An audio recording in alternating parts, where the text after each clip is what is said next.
बस एक क्वालिटी की जरूरत है जो वो हमेशा जोश में रहे।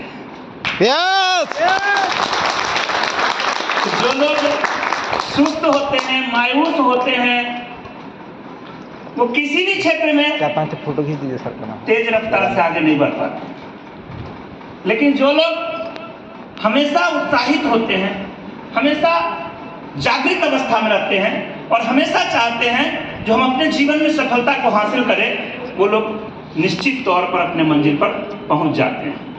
तो आप भी तैयार हैं? देखिए, आज बोलिए, आज आपकी बारी है। क्योंकि अगर आप बोलेंगे नहीं तो आपके अंदर का जो इंसान है ना, वो नहीं जगेगा। आप अगर बोलेंगे, क्योंकि हमारे अपलाइन कहते हैं, तू बोलेगा मुंह खोलेगा तब तो ये फसाना बदलेगा, तू खुद को बदल। किसी के लिए? बोलने के लिए।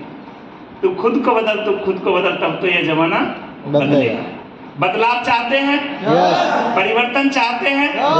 साथियों, इतनी सारी चीजें जो आपको बताई गई है, अभी हम बैठे बैठे सुन रहे थे और हमको अंदर से इच्छा हो रहा था जो काश पूरी मीटिंग हम बैठ के ही सुनते। बहुत ही अच्छा लग रहा था। बहुत सारे अच्छी बातें यहाँ सीखने को मिली। लेकिन चूंकि दूर से आए हैं और आप लोगों से मिलने जुलने के लिए आए हैं, हमने अपने जीवन में किस प्रकार सफलता को हासिल की है, वो रास्ता आपको बताने आए हैं। क्या आप लोग तैयार हैं? तो साथियों, मैं अपने विषय में बता दूं। मेरा नाम हुआ संजय कुमार झा।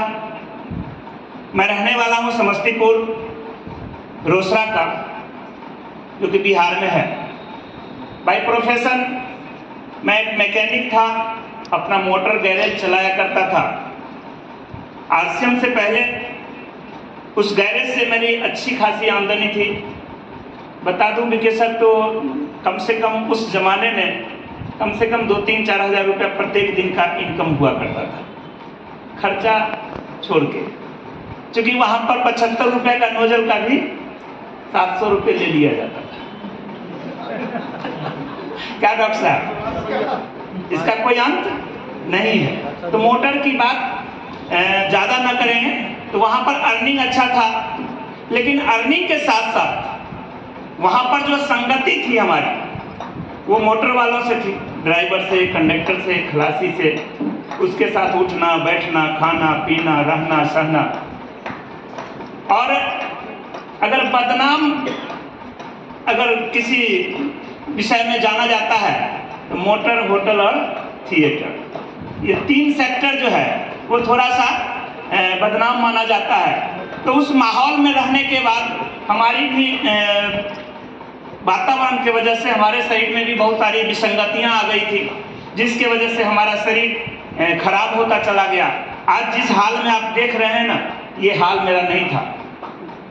मेरा वजन 104 kg का हो गया था, चलना फिरना मुश्किल हो गया था और मैं बैठ के काम नहीं कर पाता था, स्टाफ से काम करवाता था। ये तो शुक्रगुजार है ऊपर वाले को जो 2014 में आरसीएम बिजनेस मेरे गैरेज में आ गया। और मेरे गैरेज में आया, आरसीएम को मैं पहले से जानता था, लेकिन 3 पैंट और 3 शर्ट के विषय में जानता था और जोड़ने और लोगों को मीटिंग दिखाने की बात जानते थे। लेकिन आरसीएम बिजनेस से मेरे को बताया गया था, तो मैं इस बिजनेस को जुड़ना नहीं चाहता था। मैंने सर को बताया कि सर, हमसे ये काम नहीं होगा, क्योंकि हम पैसा तो कमा ही रहे हैं। लेकिन उन्होंने कहा था, संजय जी आप पैसा कब तक कमाएंगे? मैंने कहा जब तक जीवन है तब तक कमाएंगे। उन्होंने कहा कि आपका जीवन कब तक रहेगा, क्योंकि आप तो अभी चल नहीं पा रहे हैं। अगर जीवन को बचाना है तो आरसीएम में आइए। एक लाइन उन्होंने कहा था, जीवन को अगर बचाना है ना तो आरसीएम में आइए, और आरसीएम में आकर के आरसीएम के उत्पाद को उपयोग करके अपने जीवन को लंबा बनाइए। मैंने उनकी बातों को थोड़ा सा गौर किया।